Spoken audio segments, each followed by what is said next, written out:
So, yeah, very, very impressed. All right, so um, my predictions so far, I'm gonna give Denver. I'm gonna pick them to win in 4 games over Minnesota. I think it'll be a sweep. All right, I'm gonna come back to the Phoenix and 4-5 matchup. We'll come back to that one because I got something else I want to talk about on that one. So we're gonna do them last. The 3-6 matchup between Sacramento and Golden State. Man, this one right here, I think it's going 7 games. All right. Sacramento's got the home court advantage, so I'm actually going to pick them to upset Golden State.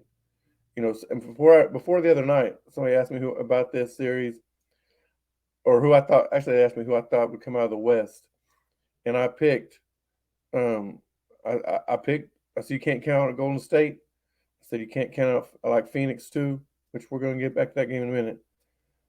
But Golden State has just got a tough draw in its first round. Going into the next round, things could be different. If Golden State can somehow get past this round, then that chance for a championship is still very much alive. But getting out of this round might be just too tough for them. I think that Sacramento is got size. They've got shooters. They got Darian Fox and a couple and a couple other guys that can just play. Harrison Barnes.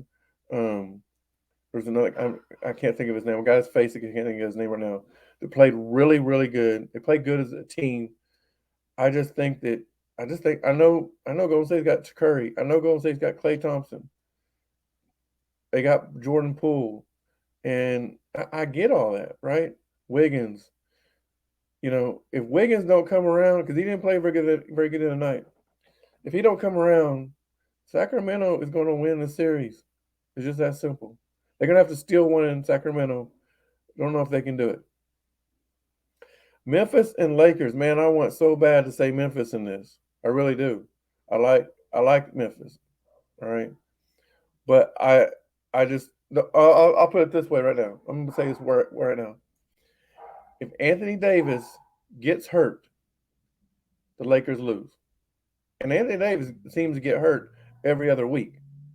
So it's not a bold statement, right? It's not something bold saying, that I'm predicting him to get hurt. No, he just happens to get hurt a lot. So if Anthony Davis gets hurt, in fact, he even kind of got hurt the other night. He was holding his shoulder. I was like, oh, there he goes. But he ended up playing and finishing after that, and they won. But if Anthony Davis gets hurt, it's over. Memphis will win the series. All right. If Anthony Davis does not get hurt, the Lakers win the series. So that's where I'm going with that one. I'll go in 6 games on that one. I said 7. Go Sacramento in 7. I said Denver in 4. And now we're going to talk about Phoenix and the Clippers. This series right here is going to be a great series the whole way through. Okay? It's Kevin Durant against Russell Westbrook. Nobody thought about that, did they? It's Kevin Durant against Russell Westbrook. The two guys that played on the Thunder, that took them to an NBA Finals, took them to an Western Conference Finals against Golden State before Durant decided to go join those Golden State Warriors the next year. But now it's gold. They're they done played on different teams. Russell Westbrook done and traded from the Thunder to the Rockets, from the Rockets to the Wizards, from the Wizards to the Lakers, from the Lakers to Utah, where he was cut, and now he's back on the Clippers. And Kevin Durant took a different. He wasn't traded at first. He just took different routes. He went to Golden State, went from Golden State to Brooklyn, all on his own, and then he was traded from Brooklyn to the Phoenix Suns this year at the trade deadline. And it's going to be a good series. I like watching them go at it. Phoenix was my team before this started on who I thought would would have a chance to come out of the West. Got somebody ringing in. Golden State in 7, Lakers in 5. Russell against the Snake, KD. So here's the thing. This is what I'm going to decide as the difference in this game. All right. Now, first, before I even get that far, I want to just bring something up. I had made, I don't know if you guys have noticed, but there's been a video out there on Russell Westbrook getting into it with a fan at halftime of game 1 the other night.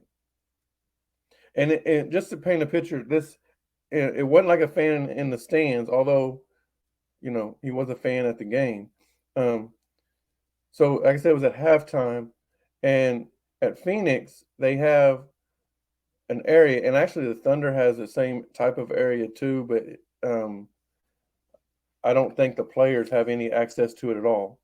But they have a lounge area where you got really good seats down there on the court. You can go in and get some food, get you some drinks, and you can actually do it anytime. But halftime when most people go down there in the game, people go down there, and this area before COVID was blocked off to the players, but once when COVID came and then they brought the NBA back into the stands, they there really wasn't a lot of fans in there. So they allowed the players to go walk through this area because it was directly to now I say players, it's only the visiting players because it's right by their dressing room, right? So they let them go through. It's quicker to get there. But now the fans are starting to come back in, and they really shouldn't have kept letting the players have access to this area, but they did.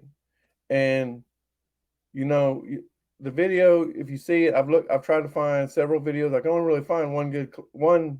It's the same video over and over, and there's no different versions of it, you might say.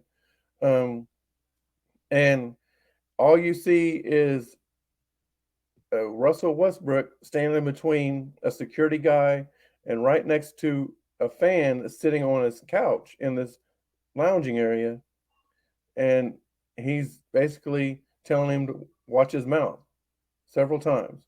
And the fan stands up, says, "What you gonna do?" And Russell turns away and is like, "Watch your mouth." And then there's just jawing back and forth while walking away, right?